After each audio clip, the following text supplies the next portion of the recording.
इन्हीं के वंश में आगे चलकर प्राचीन बरही हुए। प्राचीन बरही क्या करते थे, यज्ञों में ना पशु की बलि देते थे। तो एक दिन नारद जी उन्हें मिलने आए, तो उन्होंने नारद जी से कहा, नारद जी एक चीज बताइए,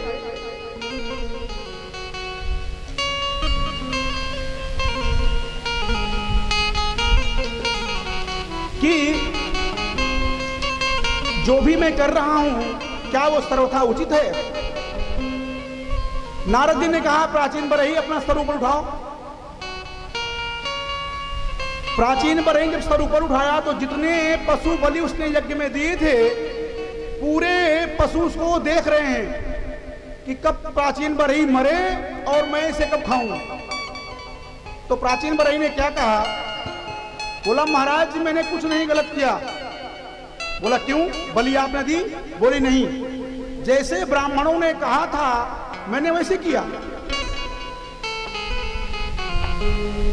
तो नारद जी ने क्या कहा, जो वेद शास्त्र अहिंसा ही परमो धर्मा, जो वेद हमारे अहिंसा की बात करते हैं वो हिंसा कहां से आ गई?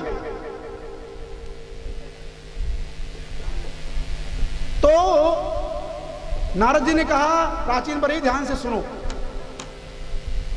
पंडित जी जब विवाह में मंत्र पढ़ते हैं तो एक जगह क्या कहते हैं, तत वरह कन्यायाम हृदयम आलभेत। ये पंडित जी का मंत्र है विवाह करते समय, तत वरह कन्यायाम हृदयम आलभेत। अब आलभेद का क्या मतलब हो गया? आलभेद का जो मतलब है क्या है, ध्यान से श्रवण करिए। आलभेद का एक मतलब होता है छूना, स्पर्श करना, और एक आलभेद का मतलब होता है मार देना। तो अगर तत्वरा कन्यायाम, वर को कहते हैं कि कन्या का हृदय स्पर्श करिए। क्यों कहते हैं? प्रभु है, परमात्मा है, कन्या के सबके हृदय परमात्मा है। पंडित जी और क्यों स्पर्श करने के लिए नहीं कहते?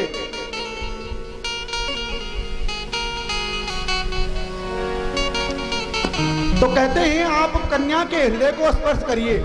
और भैया जब वो वर आलभेद कन्या को मार देगा तो शादी किसके साथ करेगा? तो यहां पे आलभेद का मतलब क्या है? कन्या का हृदय को स्पर्श करना। उदाहरण से और समझिए, एक राजा थे और राजा को माड़ पीने की आदत पड़ गई थी। माड़ समझते हैं आप लोग? पहले के समय में माताएं जब चावल उबाल मारता था तो माताएं कलछू से उस बटलोही को पकड़ के उसका माड़ करछी से निकाल देती थी। अब तो आज की नई देवियों को माड़ का पता नहीं चलेगा, क्योंकि अब तो कुकर में सीटी आई है।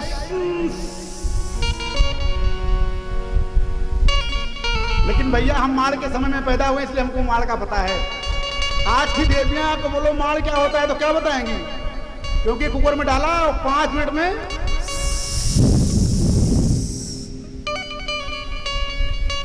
तो राजा जी को माड़ पीने की बहुत सी आदत पड़ गई थी। हमारी माताएं बैठी है ना, बुजुर्ग, उनको पता है माड़ क्या है। माड़ को निकाल देती थी। तो माड़ में इतनी ताकत होती है, पौष्टिकता होती है। तो राजा जी थे अरबपति, लेकिन वो माड़ पीते थे। तो एक दिन क्या हुआ, राजा जी के घर में भाई कई गणमान्य व्यक्ति आ गए और गणमान्य व्यक्ति के साथ राजा अपने गेस्ट रूम में बैठे थे। माता ने चावल बनाया, माड़ निकला और उसको छान के रख दिया। तो माड़ गरम गरम पीने में अच्छा लगता है, जैसे सूप, वैसे माड़ भाई ठंडा हो जाएगा तो कौन गरम करे बार बार। तो मैया ने कहा बेटा एक काम करो, जाओ पिताजी को बोल दो कि माड़ तैयार है। अब राजा तो बैठे हैं बड़े बड़े गणमान्य व्यक्तियों के साथ, और कोई जाके वहां ये बोलता है कि पिताजी चलो माड़ पी लो, तो क्या उनकी इज्जत होती? बोलते है तो राजा पीता है माड़।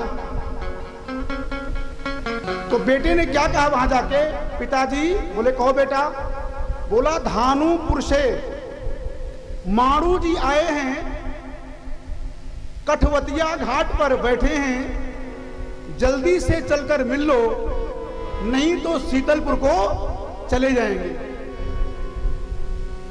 अब जितने वहां पे और राजा बैठे थे वो क्या समझे? वो समझे भाई शीतलपुरी गांव होगा, माणू नाम के कोई राजा होंगे, कोई गंगा किनारे कठवतिया या नदी किनारे कठवतिया घाट होगा, वहां पर बैठे होंगे और जल्दी चल के मिल लो, नहीं शीतलपुर को चले जाएंगे। शीतलपुर कोई गांव होगा और वहां को चले जाएंगे। तो देखिए सब राजा वहां पे बैठे हैं और वो भी बैठे हैं, लेकिन जो बेटे ने कहा उसे कौन समझा?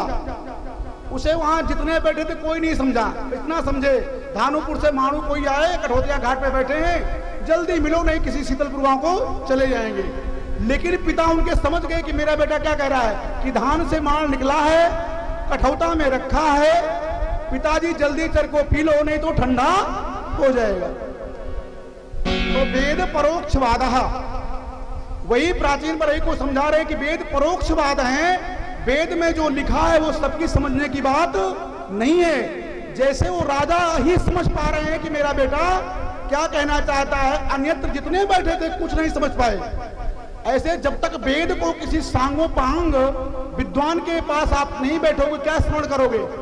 एक संस्कृत का श्लोक तो उच्चारणों के अर्थ हो नहीं पा रहा है, तो वेदा परोक्षवादा। तो कहा कि अहिंसा परमो धर्मा, जिन वेदों में अहिंसा लिखी है प्राचीन पर ही, वो वेद हमें कैसे ही दे सकते हैं हिंसा की बातें कैसे कह सकते हैं? हाँ, इतना है कि जो हमारे शास्त्र हैं वो प्रवृत्ति परक नहीं है, निवृत्ति परक हैं। यदि कहीं ये चीजें लिखी भी हैं तो निवृत्ति परक लिखी हैं। जैसे एक लड़का था, वो बहुत बीड़ी पीता था और इतनी बीड़ी पीता था तो उसे गांव वाले पकड़ के ले गए, आश्रम में छोड़ दिया। आश्रम में चला गया और बीड़ी रोज पिए, पूरे आश्रम का माहौल गंदा होना शुरू हो गया। तो सबने उस बालक को पकड़ा और संत के पास लेके चले गए। बोले तो बीड़ी पी के पूरे आश्रम का माहौल खराब कर देगा। तो संत ने कहा भैया क्या परेशानी? बोला महाराज मैं बिना बीड़ी के नहीं रह सकता। तो संत भगवान ने कहा एक काम करो, तुम हफ्ते में इतवार के दिन बीड़ी पी लिया करो। और संत जी इतना कह के अपने यात्रा पे चले गए। अब जब इतवार आया वो बीड़ी पीना शुरू किया। अब जब उसको बीड़ी पी के लोगों ने देखा तो सबने बोला तुम्हें संत ने मना किया था? बोला नहीं, संत ने हमें कहा था इतवार के दिन खूब बीड़ी पियो। अब सबने कहा जब भैया भगवान संत भगवान ने कहा बीड़ी पियो तो हम भी बीड़ी पिएंगे, क्योंकि क्या पता बीड़ी पीने में ही लाभ हो। अब वो पूरे आश्रम के लोगों ने बीड़ी पीना शुरू कर दिया। तो संत जी जब आए पता चला, उन्होंने कहा क्यों भाई आप तो पी रहे हो, सबको पिला रहे हो? तो उसने कहा आपने ही तो कहा था। संत भगवान ने कहा मैंने तुम्हें इसलिए कहा था कि तुम रोज बीड़ी पीते हो, यदि हफ्ता में एक दिन बीड़ी पियोगे तो धीरे धीरे तुम्हारी बीड़ी पीने की आदत छूट जाएगी। तो हमारे जो शास्त्र हैं वो निवृत्ति परक है, प्रवृत्ति परक नहीं है। जो चीज कहीं है वो समझाया गया,